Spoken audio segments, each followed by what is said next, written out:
Good morning.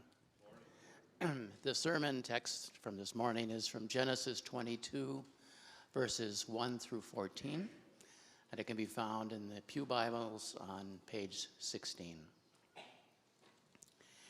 After these things, God tested Abraham and said to him, "Abraham."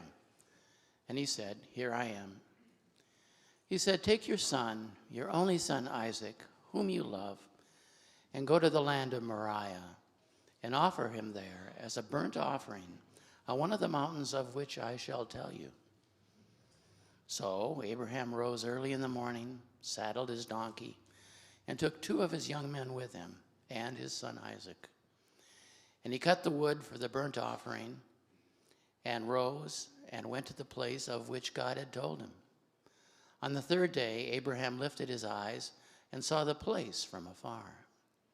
Then Abraham said to his young men, "Stay here with the donkey. I and the boy will go over there and worship and come again to you." And Abraham took the wood of the burnt offering and laid it on Isaac his son, and he took in his hand the fire and the knife. So they went, both of them together. And Isaac said to his father Abraham, "My father." And he said, "Here I am, my son." He said, "Behold the fire and the wood, but where is the lamb for a burnt offering?" Abraham said, "God will provide for himself the lamb for a burnt offering, my son." So they went, both of them together. When they came to the place of which God had told him, Abraham built the altar there and laid the wood in order and bound Isaac his son and laid him on the altar on top of the wood. Then Abraham reached out his hand and took the knife to slaughter his son. But the angel of the Lord called to him from heaven and said, "Abraham, Abraham." And he said, "Here I am." He said, "Do not lay your hand on the boy or do anything to him. For now I know that you fear God, seeing that you have not withheld your son, your only son, from me." And Abraham lifted up his eyes and looked, and behold, behind him was a ram, caught in a thicket by his horns. And Abraham went and took the ram and offered it up as a burnt offering instead of his son. So Abraham called the name of that place, "The Lord will provide." As it is said to this day, "On the mount of the Lord it shall be provided." This is the word of the Lord.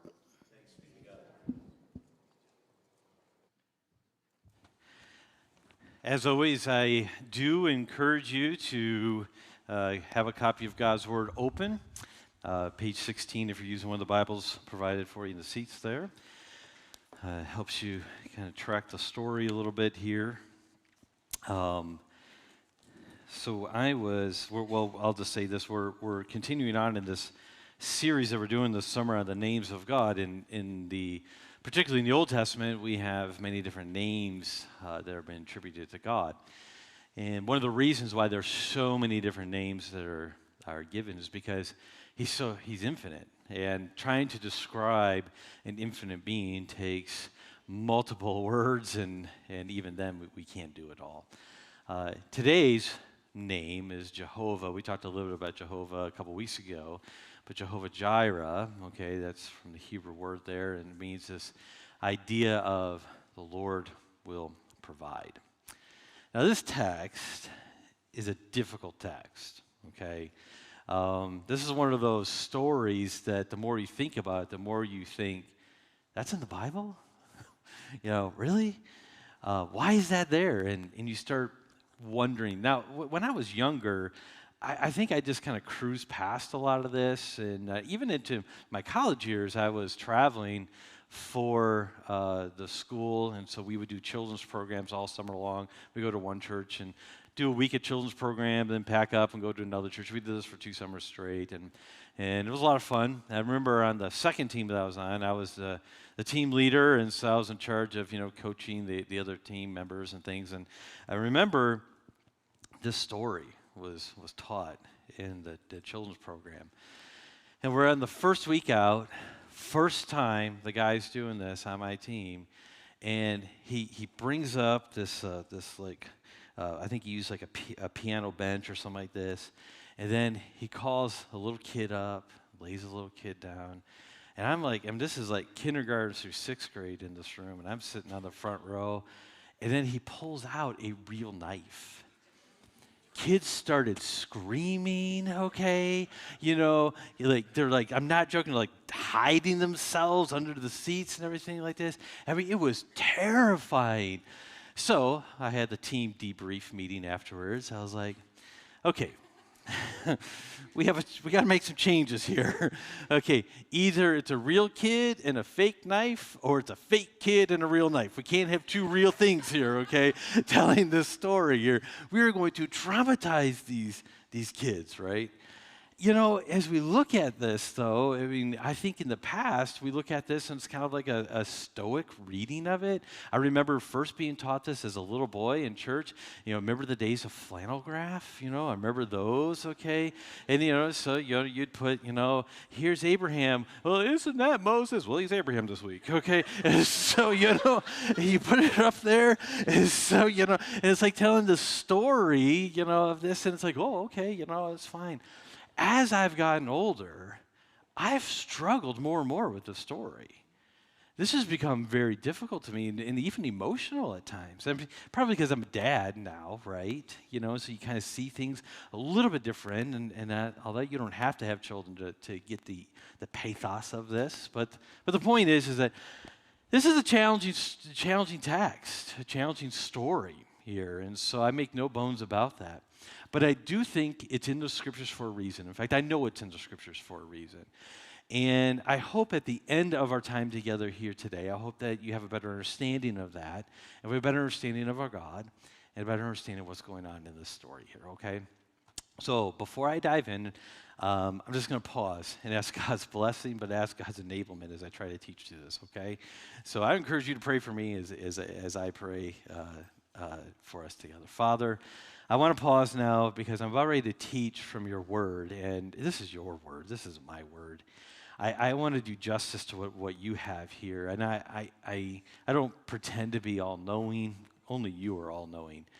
But I do believe that we can get a good sense of what this text is about here. And so as I have this privilege to stand in front of these people, God, I pray that I would teach in a way that's helpful and that's guided by your Spirit, but is accurate to the text here, God. And we just pray that at the end of this time, we have a better view of who you are and that you receive glory and honor. And so the only way for that to happen is by your Spirit to enable us. And so enable us to listen well, enable me to communicate in a way that's helpful. And so we depend on you now. We pray for your enablement. In Christ's name we do pray. Amen. So as we're going to walk through this, there's a couple main points, and then there's a third point at the end that we're going to kind of summarize and try to make some sense of this, okay? So the first point is this idea of that there is a devastating test that's going on here. This is absolutely devastating to Abraham. And it's easy kind of to, when you read through this, to think that maybe Abraham responded stoically to this, but I can't imagine that that's the case. I mean, the way that it is described in verse 2, it says, take your son, your only son, the son whom you love. I mean, there is deep emotion there. There's a pinnacle of passion here that is in this text here. And this is a devastating test here when it says that here, I want you to go offer him. Now, you got to remember because of sin, and remember in the Garden of Eden, we had Adam and Eve. They were told to eat of anything, and they could have really freedom, except for one thing. God said, just don't eat of this tree, and so he had to set some boundaries up, and so he did. And of course, you know the story. Adam and Eve, they ate of that, and what happened is that brought sin into the world. Romans chapter 5 teaches that. It says, death came into the world for by one man's sin entered into the world, and death by sin, and so death passed upon all men, for all have sinned, because God had told Adam and Eve, he had said, in the day that you eat of it, you will surely die. And so this idea, this was what was told, that when sin, it causes such a problem, and it's so terrible that it brought in death into the world. And so this is what happened here. And so in order to deal with this, God, he had planned, he said that I'm going to send a Redeemer. And so they're waiting for that Redeemer to come. But in the meantime, during this time, he says there's going to have to be sacrifices that are made. And so there was these sacrifices of the sheep and things like that would temporarily cover sin until they had to do it again. And so this was one of these things, this was the way that God was teaching the people at that time. This is how bad sin is. This is really how bad it is, because, you see, the problem is if we didn't have that, we wouldn't think our sin is very bad at all. And so this is the reason why God's doing this. He's saying, you got to understand how bad this is. And so we have this sacrificial system. It's bloody. It's awful. I'm glad we don't live in that time. But here we have this request that God tells Abraham. He says, okay, offer Isaac. Now, if you know anything about the story, you know that this has been a long journey to even get Isaac. Years and years of barrenness, years and years of disappointment, and the whole story of Hagar and Ishmael. We talked about that with El Roi, the God who sees, and all this stuff, all these things that had happened here. And now, God's saying, offer Isaac. And so the question that just comes in my mind is, how could God ask this of him? How could he do this? Hey, have you ever wondered something like this? And again, sometimes we feel like as Christians, we're not supposed to ask these questions. Ask these questions. Wrestle with God can handle your questions. In fact, if you're not asking questions about God, if you're not asking questions about faith, then you're not growing. And so I ask these questions. So as I sit here and I think, how in the world could God ask this of Abraham? And so some of the ways, and again, I don't pretend that all these answers I'm going to give are going to completely satisfy all the tension in the text. But what I do think is going to happen is that we get a better understanding of, okay, this is what's happening. Because what we need to do in interpreting the Bible is we have to kind of leave 2023. We got to go back in time and say, okay, what was going on then? What did they understand? What did Abraham understand? Because Abraham, when he heard this command, he heard something totally different than what you and I would have heard. Okay, just by the culture, by what was going on. And so let me unpack that a little bit for you. First of all, in the scriptures, it's a theme. We're going to see this is going to be codified in the next book of the Bible in Exodus, but the theme is all in the beginning of that all firstborns belong to God, the first fruits. First fruits of everything belong to God. Okay, and so that was a sign that God had given this, and so it was his, and he's showing his mercy and grace, and so all firstborns belong to God. And so this was probably in some ways a way of pushing against common culture of the day. Because all ancient civilizations during this time, they had what was called the law of primogeniture. Okay, the law of primogeniture. What that means is that the firstborn sons get everything. Okay, that's the law of primogeniture. So when it came time to pass on the inheritance, the firstborn got everything. Okay, now you think, man, that's unfair. I mean, I used to hear about that as a kid, and I'm second born. Okay, I used to think, I am so much better than my brother. Okay, why in the world would he get everything, right? I didn't struggle at all with pride when I was a child, but the point is that it's like this is what. But why did they do this? Well, here's the reason why. It wasn't just because it was trying to make sibling rivalries or anything like that. The reason why is because most of these families, if they built wealth or they had any type of things to pass on, it was based on land. It was based on the size of their property and their possessions in terms of livestock and things like this.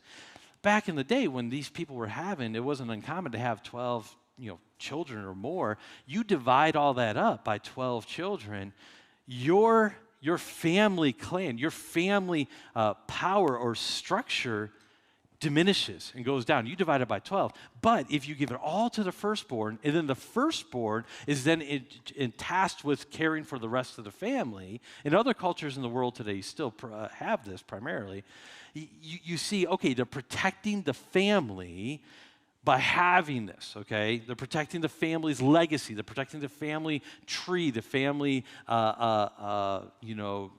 name, if you will, by doing it this way, Okay, God here, he's doing this different, and all throughout, particularly in the Pentateuch, and you'll see this in the Old Testament. You'll see that God often pushes against us, where He chooses the younger over the older. Okay, I won't take time to unpack all that, but that's a theme that we see, and I think that what God is doing here is He's saying, "Hey, listen, your hope, right? Okay, is not in the firstborn. Your hope is in me. The firstborn belongs." So how could He ask this of Abraham? Because all firstborns belong to God anyway, and it's obvious in the text the reason why that God asked this. It's obvious here that God never intended for Abraham to actually kill Isaac.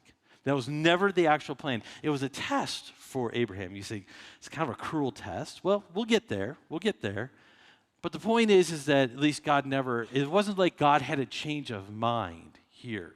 I mean, right in the beginning it says, and God tested, verse 1, Abraham. And then, of course, we see the intervention with the angel here later on in the story. So God never intended for this to happen, intended for Abraham to actually go through with this. So this is how He could ask him of that. All right, I need to move on. So that brings up another question then. The other question is this. Okay, what exactly was God asking of Abraham? What was He actually asking him to do? Now, again, remember I told you have to leave 2023 and kind of go back into this time period to figure out some of these things and understand that. We've done that a little bit with the law of primogeniture. But here we need to do it a little bit more to have a better understanding of what's happening here. Remember, we live in individual societies. Everything's about the person, about my name, about what's benefiting me. That's the society we live in. It's not healthy, but that's the reality in which we live in. Abraham did not live in that society at all, okay? It was all about the legacy of the family. It was all about the nation. It was all about the name. It was not primarily about the individual. And so when God was pressing Abraham here and testing him, it wasn't about his individual wants and desires. It was about what would come afterwards here. Because you'll remember, in the story, Isaac was the promised one. All the world will be blessed through Abraham. God would make Abraham nations great, right? Remember this? And this was the tension all along. He had promised that they didn't have children. And then so Abraham said, well, maybe it's going to be a servant person that's going to produce. And the guy says, nope, it's going to be your offspring. It's not going to be anyone else. It's going to be your offspring that's going to do this. And we have all this tension that's going through this. And so we get to this point here. Well, now he's got Isaac, and we don't know how old Isaac is.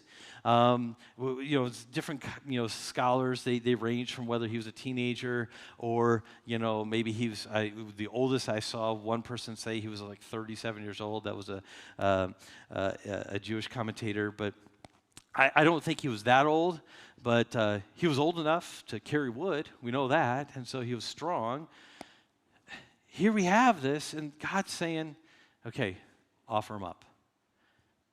What was he asking us? He was, essentially what God was testing Abraham was to say, are you willing to give up the promise? Are you willing to give up all those blessings that I told you you would get? And another way of putting this, God's saying, am I enough?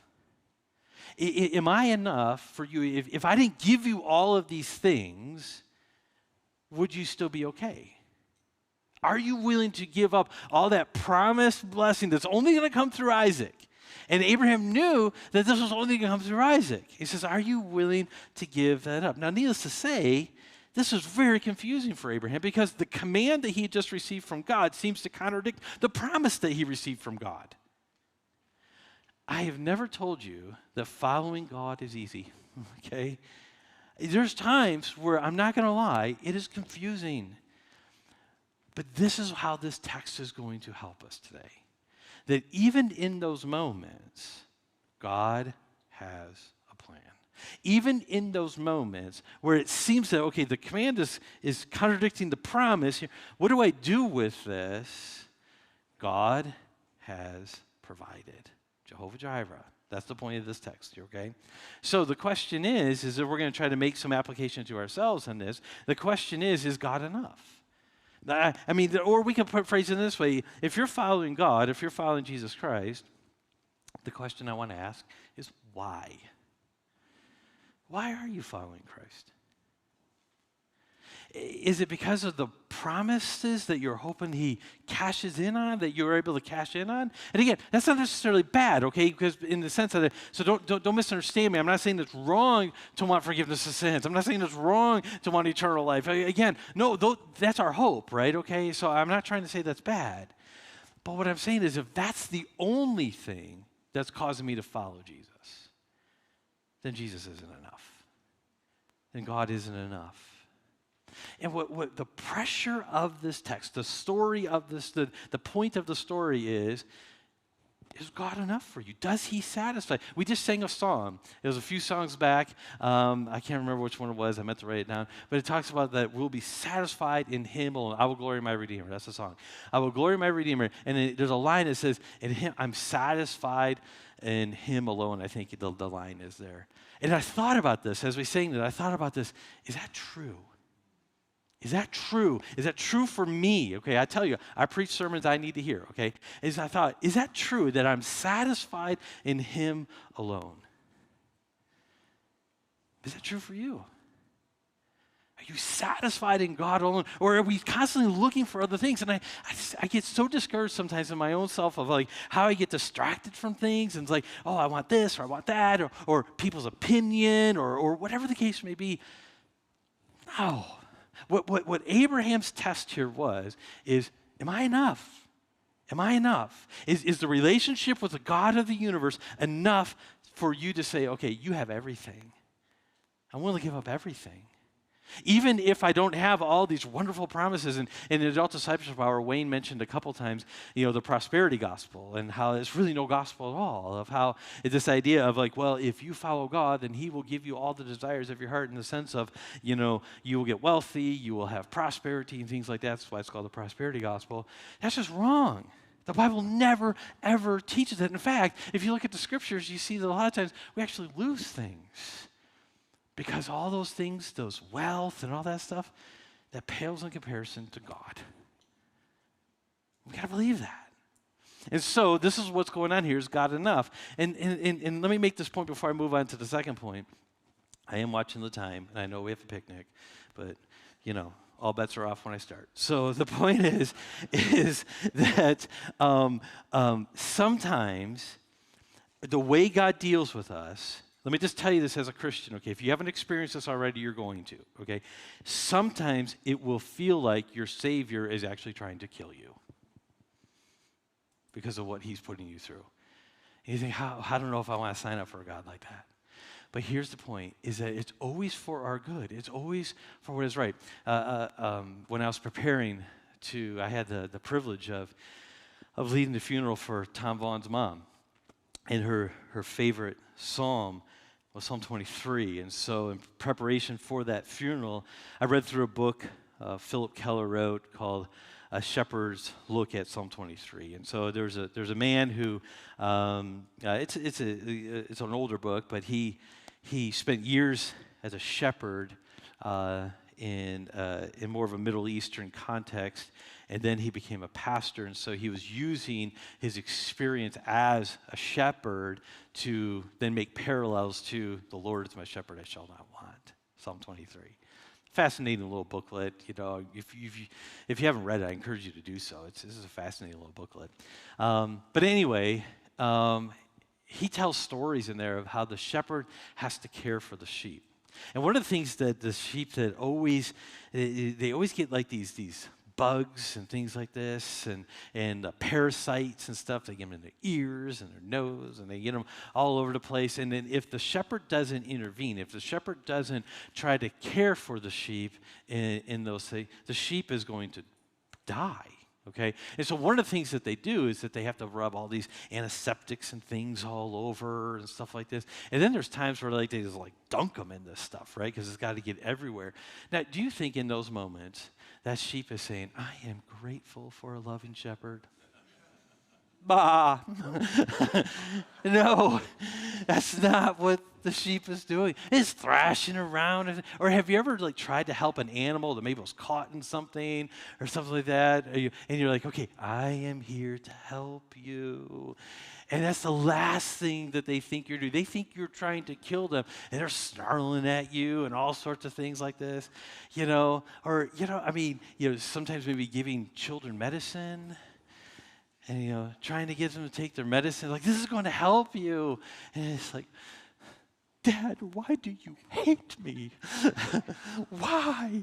It's like, no, I'm trying to help you here. You see, so many times the ones when we're trying to show love and trying to help someone, it's actually interpreted as you're trying to harm. Here's a scenario here. What God is doing for Abraham, it seems ruthless. It seems heartless. It seems terrible. I will be the first to admit that. But what God was doing with Abraham here is he was showing him, I am enough. Jehovah-Jireh, the rest of your life, you can depend on me. I will always provide, okay? You can depend on me. I am enough. And when you have that reality, your life will be so much freer if you believe God is going to provide. I'm going to get to that in a few minutes here about how freer our life will actually be. So, here's this devastating test. Let me move on to a driving faith here, okay? So let's talk a little bit about Abraham here and his driving faith here, all right? True faith drives us to obedience. One of the things that one of the most remarkable parts of this story here, I actually find, where's it at? In verse 3. So after he gets the command, it says, so Abraham rose early in the morning. If there was ever a day to sleep in, that was the day. If there was ever a day to put off and procrastinate that day's assignment, this was the day. He rose up early and started on that walk. 3-day journey. Can you imagine this internal conflict? For 3 days, Abraham had. I just can't even begin to fathom it. We know that Isaac didn't know anything about it because later on he's going to ask. He's going to say, well, okay, here's wood, here's fire, okay, where's the lamb? So we know that Isaac isn't clued in on this at all. So for 3 days, Dad is walking side by side with his son, walking up a mountain, walking to the mountains, and then he eventually walks up the mountain. And he has this in his heart. He knows what he's been asked to do. He obeys. See, true faith pushes us to obey. I can't imagine what Abraham was going through. In fact, as I was going through this, studying for this question kept in my mind. Like, how could Abraham climb that mountain? How could he go up there? How could he go up knowing, okay, this is what's going to happen? And so the text tells us that they get to the base of the mountains of Moriah there, and so he leaves the servants who are helping him with the things, and he says, the boy and I are going to go, we're going to come back. And he says, how in the world, I think to myself, how in the world could he have done that? Well, the answer is in verse 8, when Abraham says, God will provide for himself a lamb. Abraham knew that somehow, some way, God will provide. Some translations, you might have a little footnote, if you have a Bible with some markings, and you might have a footnote that says something to the effect that God sees or something. This is different than El Roi, but it's this idea, this Jireh word can also has the idea of seeing, but in the sense of that he will see to it, okay? So in the sense is that God will provide. He will see the need. He will see to it, and he will provide the need. He will make sure that need is met here. You see, Abraham believed that God could see what he could not. He believed that God had something, and he was not really sure what that would be. Now, there's good indication here that Abraham thought that he was going to have to go through with this, but he was leaning on the fact that God could even raise the dead if possible. In verse 5, he says this, then Abraham said to his young men, stay here with the donkey, and I and the boy will go over there and worship and come again to you. He's saying that both we, this is plural, we're going to go and worship, and we're going to come back. We know that he believed in a resurrection because of Hebrews chapter 11. Hebrews chapter 11 says this about faith. Abraham, when he was tested, offered up Isaac. And he who had received the promise was in the act of offering up his only son, of whom it was said, through Isaac shall your offspring be named. He considered that God was able even to raise him from the dead, from which, figuratively speaking, he did receive him back. So we know that this is what was driving Abraham. This is how he could go up to the mountain, is because he knew that God would provide in some way, even if that meant resurrecting Isaac. In some way, he said that God is going to provide in this.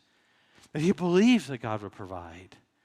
He believed that in God, that having God and obeying God was the most important thing, because he says that offering, this is Hebrews again, offering up who had received the promises, that was in the act of up his only son, of whom it was said, through Isaac your offspring shall be named. There's the promise. He said, I don't know how God's going to do this. He may even have to raise him from the dead, but how God is going to do this, he is going to keep his promise. So this command seems confusing, but I know the promise is going to be fulfilled. This is how he was able to walk up the mountain. And it wasn't so much about his strength. It wasn't so much about him saying, okay, I'm going to do this. It was about God. The whole focus of this text is about God providing. God providing. And so how could he climb that mountain? It's because of the name that we're studying today, Jehovah-Jireh. God will provide. He knew that in God it was enough, that he would provide what he needed. So let's make some sense of this. Let me try to, okay? What's going on here? I've tried to give you a sense of it already, but now I'm going to drive it to why this matters to us today in 2023, okay? This story, first of all, clearly points to Jesus. Clearly. One of the things that I love about the nuances of the text here, in verse 6, it says, Abraham took the wood of the burnt offering and laid it on Isaac, his son. Isaac had to carry the wood up the mountain where he was going to be sacrificed. Does that remind you of Jesus carrying his cross up, right? Wood was laid on his back as well. I mean, clearly this is an allusion to what Jesus endured and what Jesus did on our account. Another thing about Isaac that I really appreciate about this is his willingness, and that points us to Jesus as well.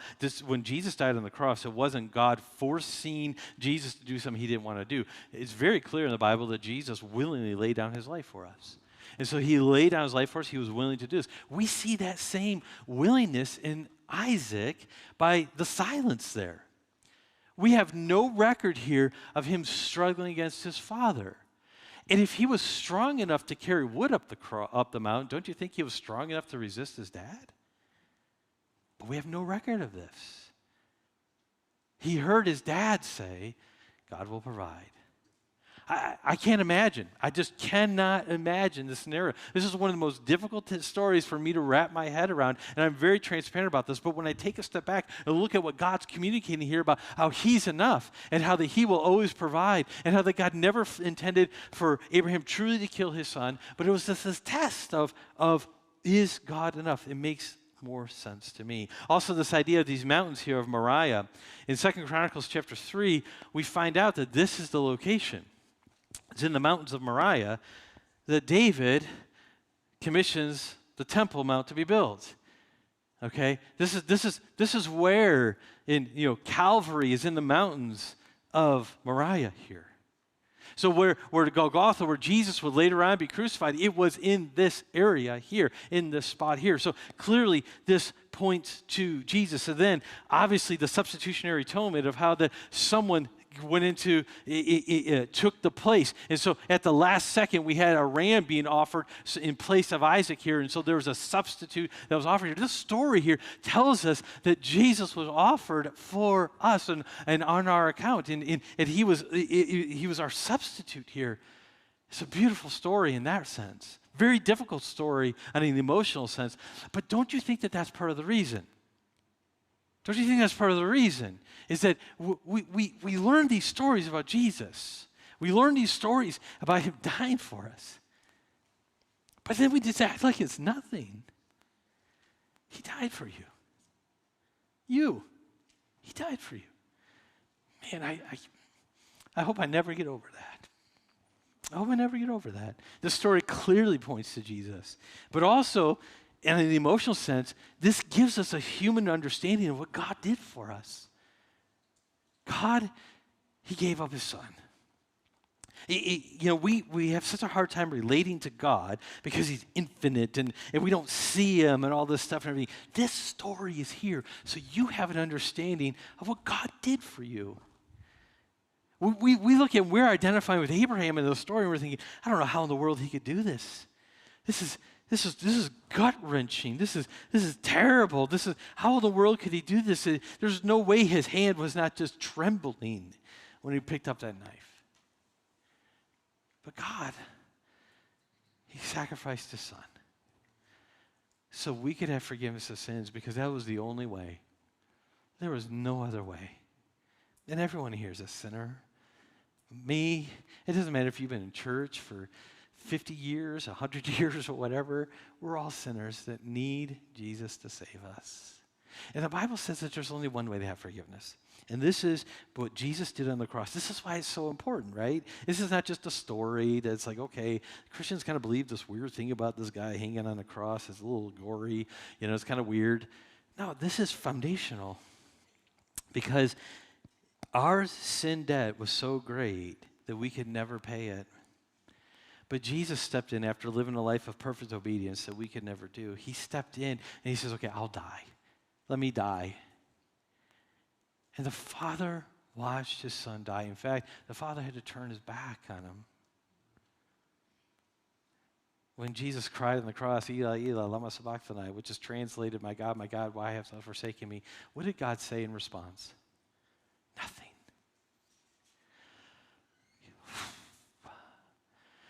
This story gives us a sense, just a little sense of what God endured and what Jesus endured. And if that doesn't cause us to rejoice, if that doesn't cause us to be in awe of God and worship him, I don't know what can.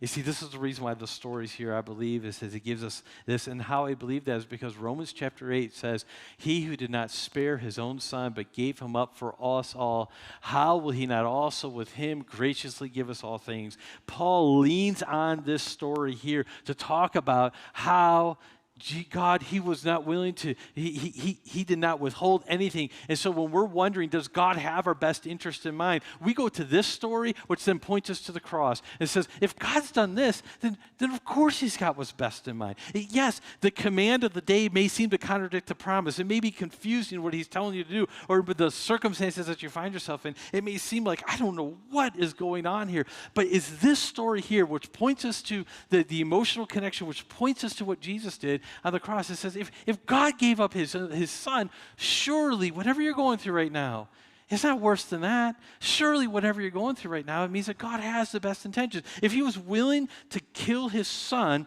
so you could have eternal life, do you think he's going to slack off on your job? Do you think he's going to slack off on your relationships? Do you think he's going to slack off when you don't get the credit that you think you deserve? Do you think that that's the point here? He says, no, if I'm not giving you something that's for your good, I've already given you my son. What more can I give? I'm not going to withhold anything. Some of you may be struggling with the question, is God good? Yes. And I think that this helps us with that. I've always said that in order to get through life, there's two things, and you guys probably know it. I've been saying it for 10 years here now. Two things to believe about God, that he's good and he's all-powerful. And it has to be both, because if he was all-powerful but not good, he would use his power against us. But if he was all good but not all-powerful, he could really wish the best for us but have no power to make it happen. But the good news is God is all good and all-powerful. And here we see it here. He is all good and all-powerful. Finally, this story assures us that God provides. This assures us that God provides. Jehovah-Jireh, he will provide. Verse 14, so Abraham called the name of the place, the Lord will provide. So the point is this, I want us to walk away and say, God's enough. And I struggle with this in my own life. I mean, there's times where God just seems to be, he's enough more than anything, and it seems like 10 minutes later, he's not enough anymore. Anyone else there with me? Okay? God is enough. Let's believe that. You see, if we believe that God provides what we need, if we truly believed in Jehovah-Jireh, here's where I think it's going to have a tremendous impact on us. Why in the world would we get angry if we believe that God would provide?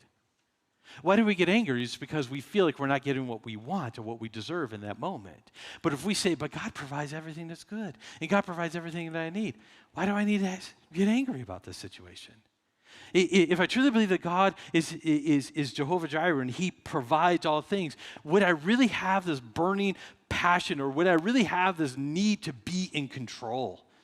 This obsessive passion to be in control. If I said, well, God's going to provide, I don't have to be in control anymore. This doesn't mean we don't make decisions. Of course, this doesn't mean we don't obey. Of course, that's not the point. But the point is I say, listen, much of life is spent with dealing with situations that are outside of your control. Instead of letting that defeat you, we say, Jehovah-Jireh, God will provide. He will provide what needs to be done. Would we have a desire for what God has specifically forbidden? If he says, God provide the good things. When we want something that God has forbidden, what we're saying is that you haven't provided enough. You haven't provided what is right for me. I know what's right. But if we believe in Jehovah-Jireh, I don't need to desire what God has forbidden. Why would we get devastated when we're rejected? Because God is enough. Why would we be crushed when we don't get the promotion, that relationship, or the recognition that we think we deserve? Jehovah-Jireh. If I didn't get what I think I deserve, well, God, he will provide in due time what is right and what is best. Why would we spiral when someone or something is taken out of our lives? God will provide.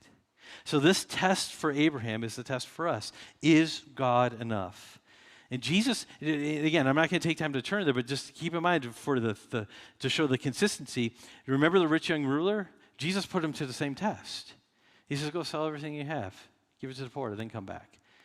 And he went away sorrowful, for he had much possessions. Why did Jesus do that? Because you have to sell everything? No, it's because he was getting at the heart with this rich young ruler. Just like Abraham was, what God was getting at the heart of Abraham is, am I enough? Am I enough? So what do? Well, I think several of us, we repent to God, ask him to forgive us for placing things or people ahead of him. I think then we ask God to help us see him as enough, and that the only path to true joy is Jehovah-Jireh. I could just be free if I believe that God provides. And when tempted to despair, we worship. The God who provides, he provides even when we can't see it here.